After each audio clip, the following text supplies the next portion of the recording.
What if the bullying doing the most damage in your workplace is the kind nobody can point to? The eye roll, the side comment, the joke that isn't a joke? Welcome back to the Belonging Advantage. I'm Dr. Patricia Robinson, and this season we're going deep on workplace bullying. The types most organizations never name, the silence they create, and what it costs when people don't feel safe enough to speak. In the last 2 episodes, I shared 2 of the findings from my research. But today, we're taking a step back, and this is a special episode. We're starting a 3-part conversation on microbullying, the subtle, repeated behaviors that never make it into a formal complaint. This is part 1, and I've invited a very special guest to join me. This is research-backed, culture-honest, and built for leaders and employees who are ready for real conversation. Let's get into it.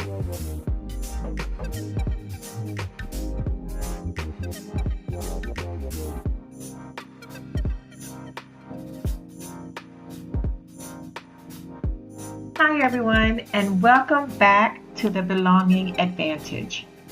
I'm Dr. Patricia Robinson, and today's episode is a little different. I have invited someone to join me on this episode.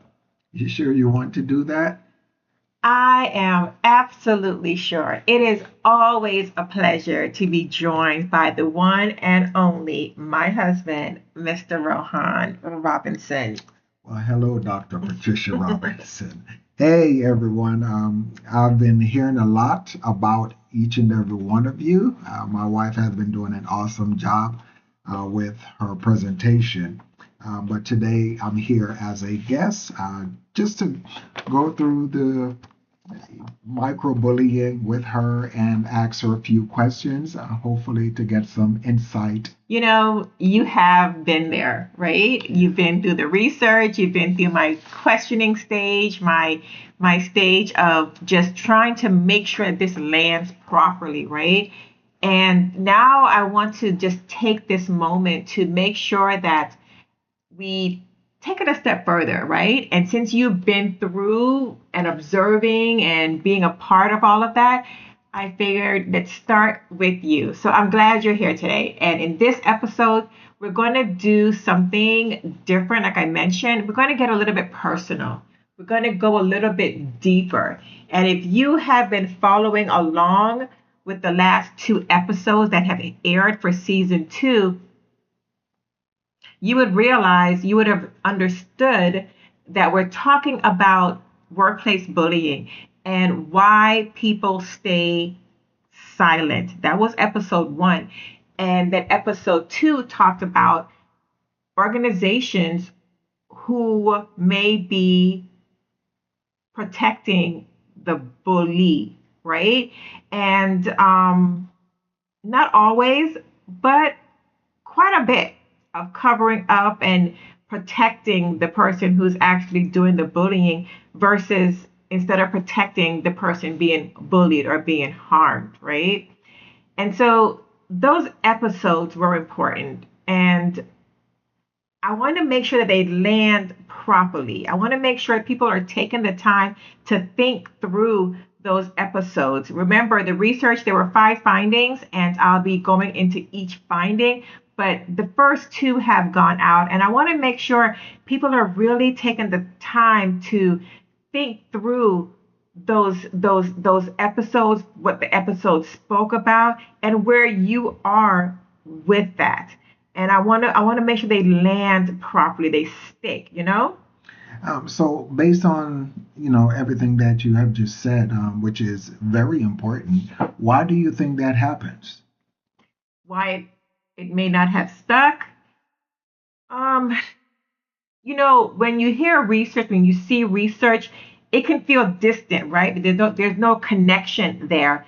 And the findings are real and the stakes are always going to be high. But, you talk about these themes, you talk about what people have experienced, the different frameworks that can tend to keep people at arm's length, right? So today, I just wanted to be close and not distant for a little bit. I wanted to talk about something that most people have actually experienced, but even when they didn't know what to call it. We experience some things, but we don't really know what it's called. And I'll sidestep here and talk about I was traveling a while back, and I remember I called you and I said, "Baby, I feel like I'm going through travel fatigue." Right. And I hadn't really known that concept before. I just knew I was tired Right. of traveling. I had been on planes back and forth within a couple of weeks and then driving and the planes again. So my body, my mind was just fatigued. And it wasn't until I named it that it was like, oh, wow. And so I want people to understand that what they're feeling and what they're experiencing, you may not have had a name for it, but that's what we're hoping to bring to your attention here today. So what you're saying is, if just go back to the traveling, that you can be in an environment and you have been doing a specific activity over and over, and all of a sudden there is a change or a shift that may have taken, whether in your thinking or in your body. And sometimes you may not know exactly what it is, just like micro bullying. It can be happening, Mm-hmm. and you may not be cognizant of what that terminology is right there and then. But eventually, with a little bit more knowledge and education, you are able to identify, or anyone is able to identify, whatever it is they are experiencing. Exactly.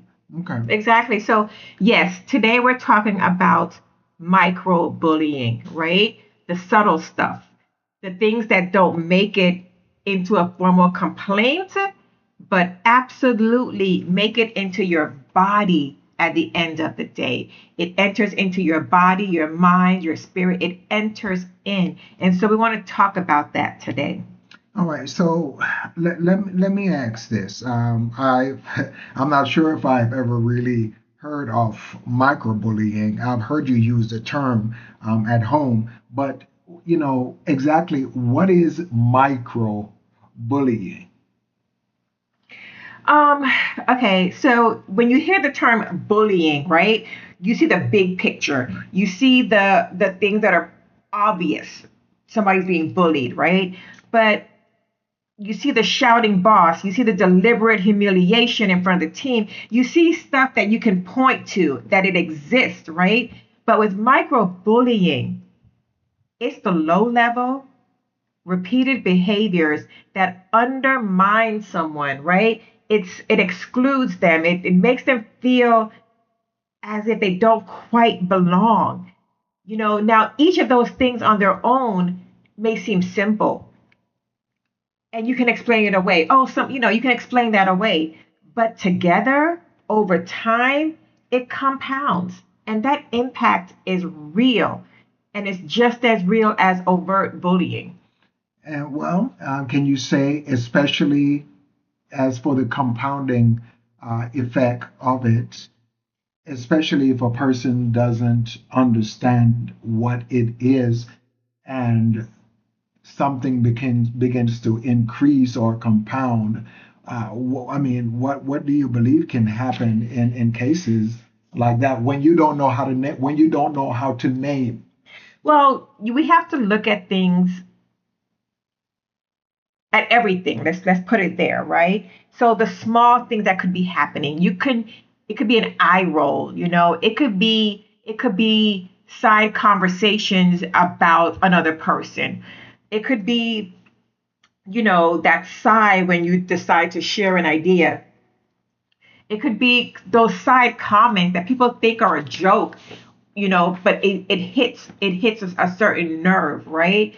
And then if you were to react to that joke, now oh, you just can't take a joke. Those little side comments like that, right?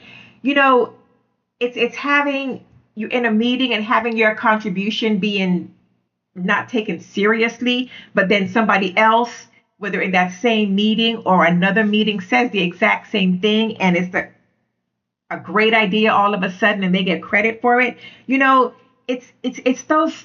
How can I say this? It's those subtle remarks. Sneaky.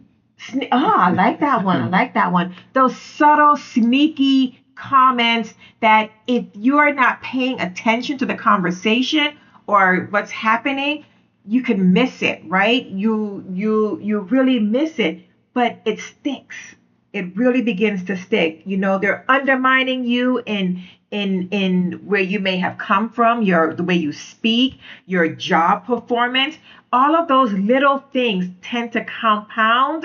All those little micro bullying things compounds to when it becomes overwhelming.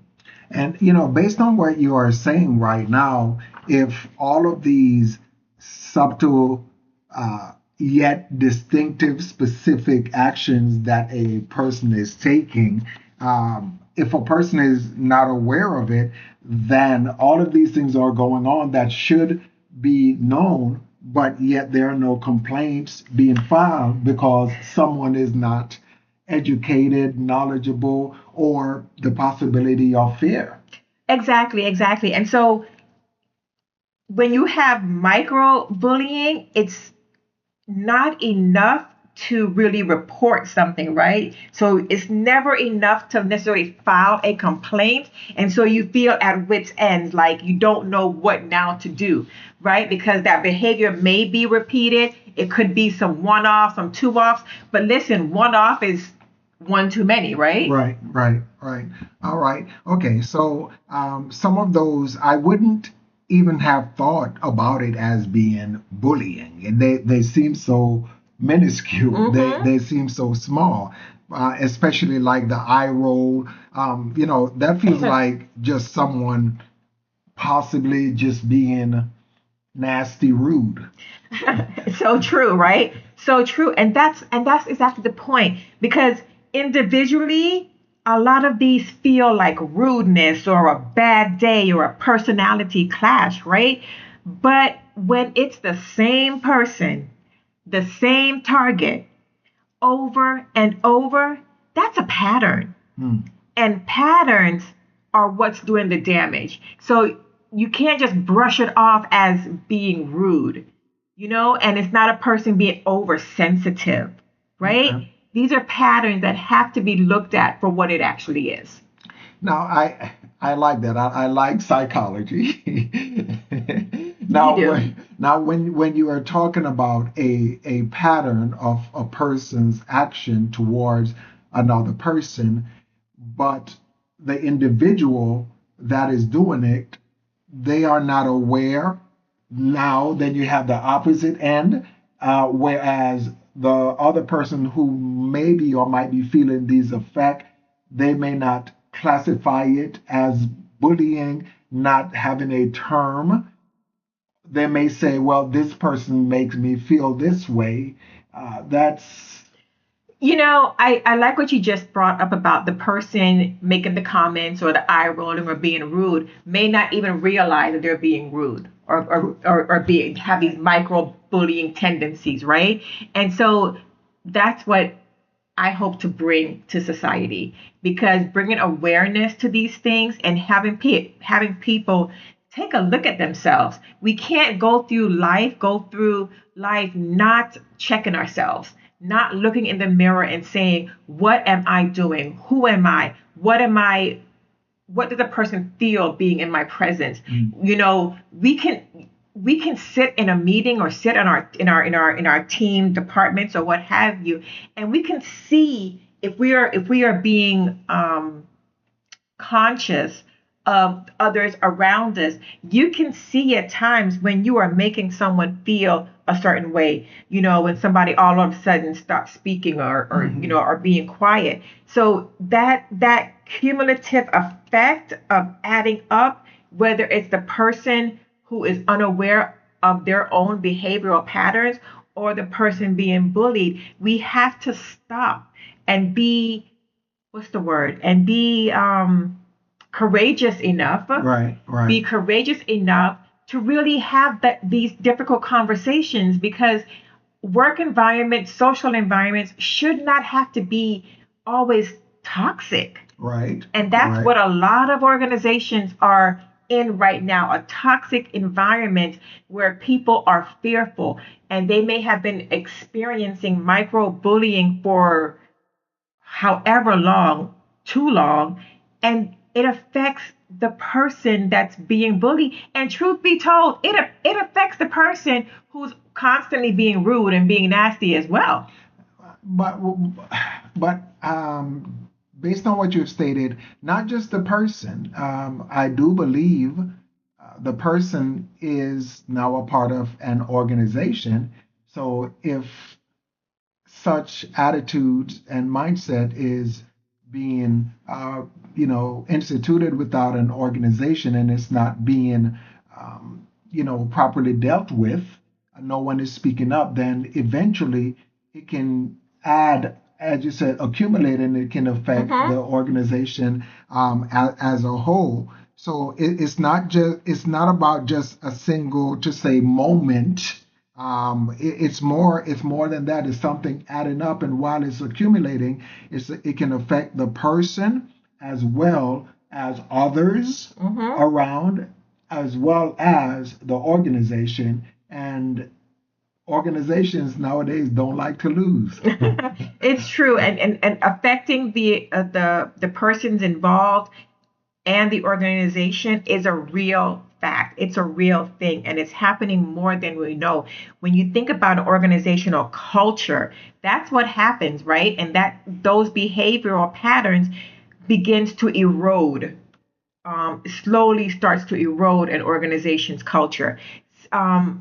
Microbullying doesn't announce itself, right? It builds. It Right. builds and it compounds. And by the time someone can fully feel its effect, they've often been absorbing it for a long time. Okay. Well, that's where we'll pause for today. But this conversation is far from over.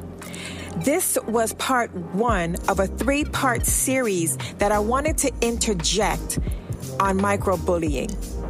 And in the next episode, we're going even deeper. So make sure you don't miss it. Once this 3-part series is over, I'll begin sharing again more findings from my research on workplace bullying. If this episode moved you, share it with one person who needs to hear it. You can find The Belonging Advantage on Spotify, YouTube, and Substack. Subscribe, follow, and join the conversation. I'm Dr. Patricia Robinson. Keep asking the hard questions because that's where belonging begins.